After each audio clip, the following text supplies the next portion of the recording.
What if the biggest crab in the bucket is your own mind? Hey everyone, I'm back, and today I want to talk to the people who have self limiting beliefs and deal with a lot of negative self talk. You know that saying, crabs in a bucket? Usually people use that saying when they're talking about jealous people, unsupportive friends and family, small town minds, when they're trying to live the life of their dreams. The idea is that whenever a crab tries to crawl out of the bucket, the other crabs pull it back down so it can't leave. And while I definitely think that happens, I want to ask, what if the biggest crab in the bucket is your own mind?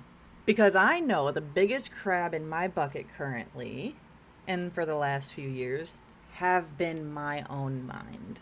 I've spent years waiting for confidence to magically appear. Saying things like, I'll put myself out there.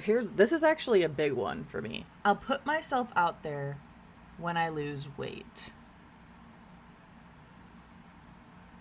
That's been a big one for me. A lot of my worth has been subconsciously tied to the size of my body. As early as I can remember, my worth has been tied to how much I weigh and what I look like. And I think that goes for every woman. And I think we all have kind of been there, seen that, heard that, dealt with that. Fuck that, right? So things like, I'll start when I lose weight. I'll be confident when I finally like myself. I'll believe in myself when I have proof that I can. I'll put myself out there when I feel better.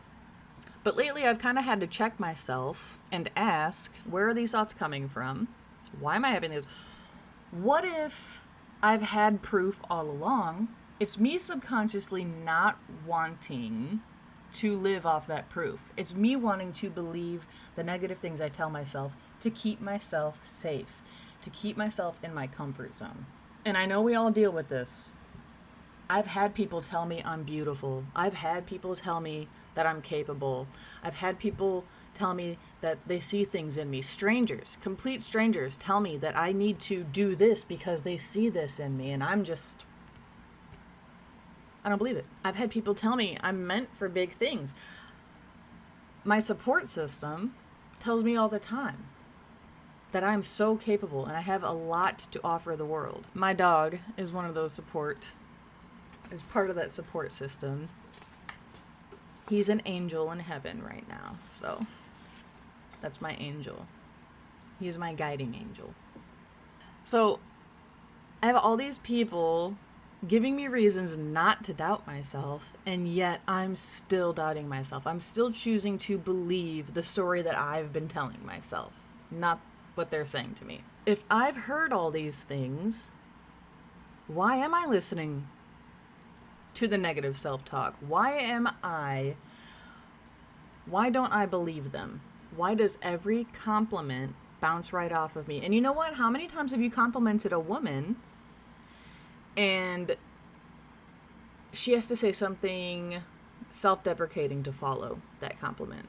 Or, oh, thank you, I feel ugly today anyways. I know I've done that. My boyfriend compliments me all the time, and I always come back with something negative to say about myself, and that's something I need to work on. I think we all need to work on that, to be honest. I feel like we've been conditioned to not like ourselves because it's not okay to like ourselves, according to society. A confident, strong, sure of herself woman is usually a bitch. Bossy. Too much. We're not going to get into that right now. Why does every compliment bounce off of me, but every criticism buries itself deep down inside of me? How is that possible? I've realized that my brain has this automatic response to compliments. Let's say someone tells me I'm beautiful.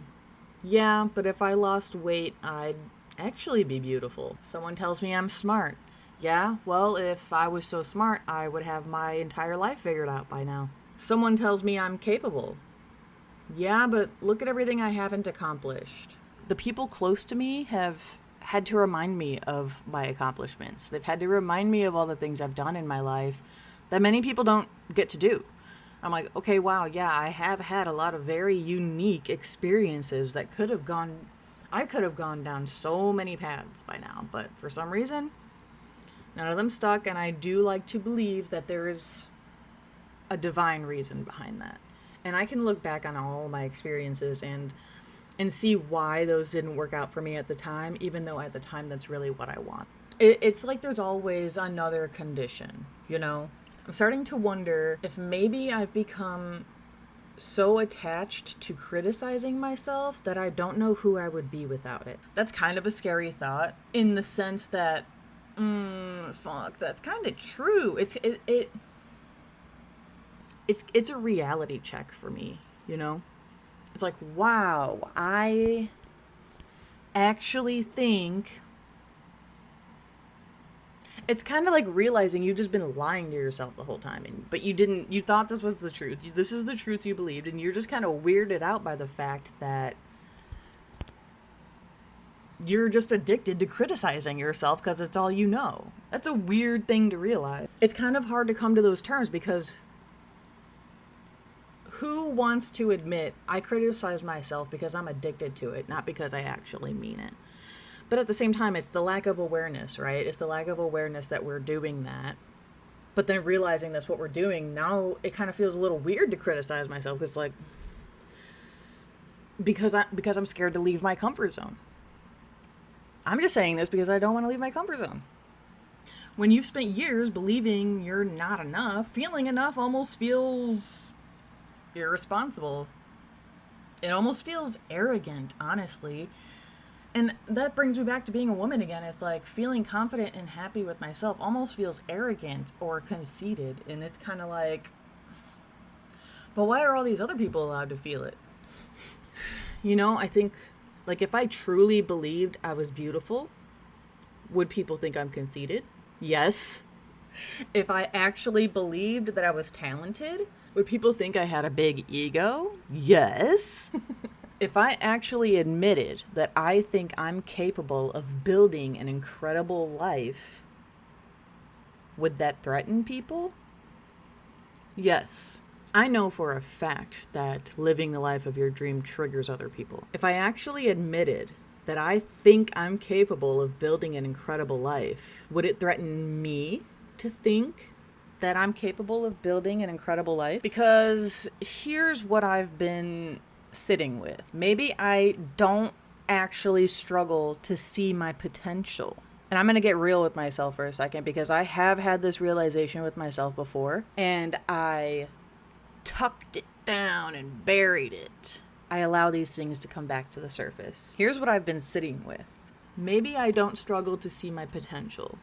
Maybe I'm scared of what happens if I finally accept my potential. Because if I genuinely believed that I was capable, then I couldn't hide anymore. I couldn't keep saying, I'm waiting. I'm not ready yet. I need to heal more. I need to lose more weight first. I need more time. I'd actually have to put effort towards becoming the woman I've been dreaming about becoming. Okay, do you know how many times I've sat in silence staring at the wall pretty much, battling myself with that thought? That, wow, Meg, you're holding yourself back because you're scared of what all of this can become. And you know what I'll tell you too is I'm also scared of losing my comfort zone. I think that's like one of my biggest fears is the bigger you get, the busier your life gets. I'm scared of my life becoming so busy that I don't have time to bask in my comfort zone anymore. I've been in that zone for a very long time, and I know I'm ready to walk out of it, okay? So that's just me trying to do some more convincing of me not being ready because I don't want to lose my comfort. Yes, you do. Your comfort is not so comfortable anymore. So I'd actually have to become the woman I've been dreaming of becoming. Hard to admit, but it's a little terrifying. Think about it. Why are we not doing it? Why are we not making moves? Why are you not posting the picture? Why are you not posting the video? You know, whatever it is. Whatever it is. Are you afraid of who you're capable of becoming? Are you afraid of that version of yourself that you picture in your head every day, wishing you could just be her already? Are you afraid of her? I kind of am. I'm not afraid of her. I'm afraid of becoming her because that woman is powerful. She's strong. She's confident. She's beautiful. She bites back, is so sure of herself. She knows exactly what she wants and she knows what she needs to do to get it. It's scary because trying to become that requires a lot of vulnerability. And trying is vulnerable. The comfort zone has become such a weird place for me. And like I already said, I love my little cave. I love quiet mornings. I love coffee. I love reading. I love thinking. And there's nothing wrong with those things. But I've realized something. There's a difference between choosing peace and choosing fear. And I've had to start asking myself, which one am I choosing? Because at this point, it doesn't feel like I'm choosing peace. It feels like I'm choosing fear and trying to convince myself that this is peace. If it was peace, I wouldn't be in my comfort zone feeling like I'm suffocating all the time. Know what I'm saying? There's a difference between choosing peace and choosing fear. One expands your life, the other one shrinks your life. Okay? I have shrunk myself. I have shrunk my life. I have shrunk my image. I have become very tiny, and I feel like a shark in a guppy tank. I feel like a shark in a guppy tank sometimes. Okay, so I've been choosing fear and letting my life quietly shrink, and I know this because I keep saying I want a bigger life.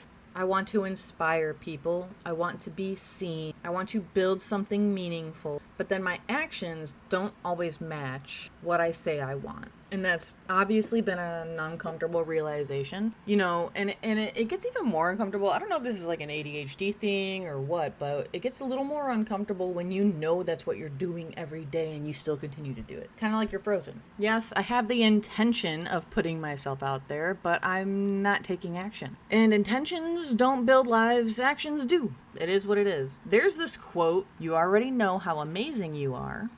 You just pretend not to know, so other people don't feel threatened." And that quote made me stop. I was like, yes. Because it made me stop because it made me wonder, how many times have I made myself smaller? Too many times. How many times have I dimmed my own light before anyone else even had the chance to? How many opportunities have I talked myself out of because I assumed I wasn't ready? Maybe the biggest thing holding me back isn't my past. It isn't the people who hurt me. It isn't fear. Maybe it's the story I've been telling myself about who I am. Because maybe every time I act like someone who's incapable, I'm giving my brain proof that I'm incapable. So to shift the thinking is maybe after giving my brain evidence that I'm incapable, maybe the opposite is true too. Maybe every time I keep a promise to myself, every time I post a video, every time I go to the gym, every time I speak up for myself, that's a big one. It was hard enough for me to even start making these videos to speak up for myself, let alone speak up for myself to an authority figure. Ugh. I'm a crier, okay? I cry. Every time I do the thing that scares me, by the way, I don't like crying in front of people, okay? I'm collecting evidence for a different story. Yay. Easier said than done though, right? It takes practice. I want to create a story where I am capable. Most importantly, where I trust myself. That's a big one. Yeah. I don't need permission to become who I want to be. Honestly, the only person that can give me that permission is myself. I've been waiting for external sources to give me permission to live my life that doesn't make sense, okay? So, although the crabs in the bucket can be your environment and the people around you, it can. That's a very real thing, and I've dealt with it too. But maybe they're the beliefs we've repeated to ourselves for so many years that we've mistaken them for the truth. You tell yourself something enough times, you're going to believe it is truth. So, if it's true that I'm the biggest crab in the bucket, I'm the biggest crab in my bucket, then maybe freedom doesn't come with changing our lives. Maybe freedom doesn't come with changing my life. Do you know how many times I've changed my life? Trying to set up an environment that makes me feel like I can change and become the person I'm supposed to become. I've been putting it all on external shit, you know, everything. Oh, I don't have this yet, I can't do it. I don't have that yet, I can't do it. I haven't lost weight yet, I can't do it. So really, maybe freedom comes with questioning the voice that's been telling us we can't. And that is the end. I really want to talk more about self-image. I think I'm going to go ahead and write about that this week and write deeply about self-image, because I'm going to tell you now, physical image has been my main excuse to not put myself out there, okay? All right, and that'll be for another video. Thank you guys for coming back. Thanks for watching. Thanks for supporting. This is awesome. I'm just happy to be here. I'm happy to finally be putting myself out there. Whether anybody watches or not, I'm just happy to be creating again. It's been a very long time since I've created, and it's the very first time that I'm creating something of my own. Completely mine, nobody else's. I'll see you guys next time.